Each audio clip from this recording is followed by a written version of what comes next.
There are oscillations everywhere. By an oscillation, I mean something that's moving back and forth. You can think of examples like bungee jumpers bouncing on their end of their bungee, or the moon going into orbit, or a grandfather clock's pendulum swinging back and forth. There are tons of examples. For oscillating objects, there is always a unique position where there is no force on the object. This is known as the equilibrium position. If the object is moved away from the equilibrium position and then released, it will oscillate about the equilibrium position. Let's take a simple example of a mass on the end of a spring. In the picture, as it is shown, the mass is sitting at the equilibrium position, so the spring is relaxed. There's no force on the mass, m1.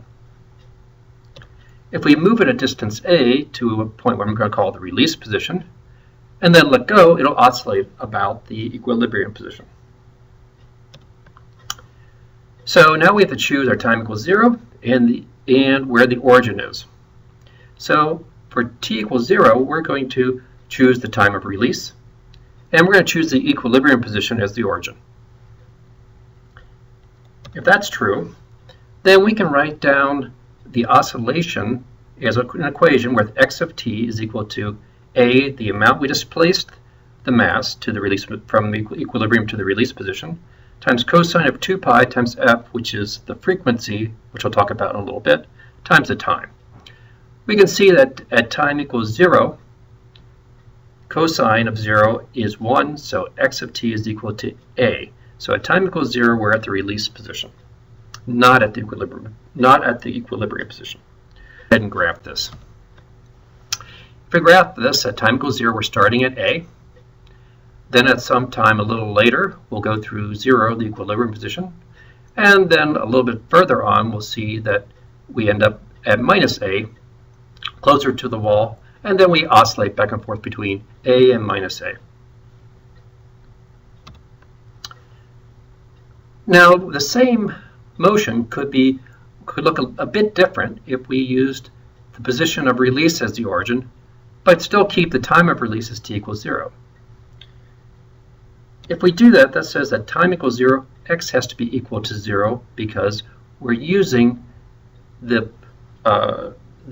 position of release as the origin.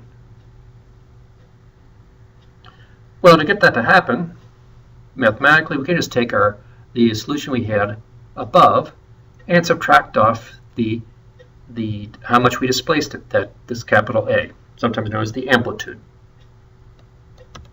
If we do that, then at time equals 0, we have a times the cosine of 0, which is 1, minus a, which gives you 0. So x of t is equal to 0 is 0. And then but now we go, from that point, we go all the way closest to the wall at minus 2a and back up to 0. The pattern is the same, but it's shifted, as we can see. Now all the oscillations are below 0. Now let's talk about the frequency. If we look at this cosine shown on the graph, we see that it goes from a to minus a back to a in half a second, or that there are 2 cycles in 1 second. This is 2 hertz, or 2 cycles per second. That's the frequency of the oscillation. We could have a different oscillator that oscillates more slowly, and here's a graph showing a frequency of 1 hertz, or 1 cycle per second.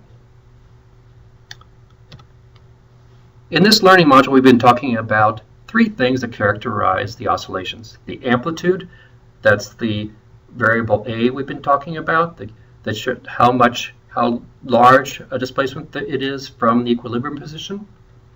We've been talking about the frequency, that's the variable F we've been talking about, which says how fast it's oscillating. And we've also talked about the equilibrium position, the point at which around which the oscillation occurs. So it goes from one side of the equilibrium position to the other. Okay, now it's your turn to look at some problems about oscillations.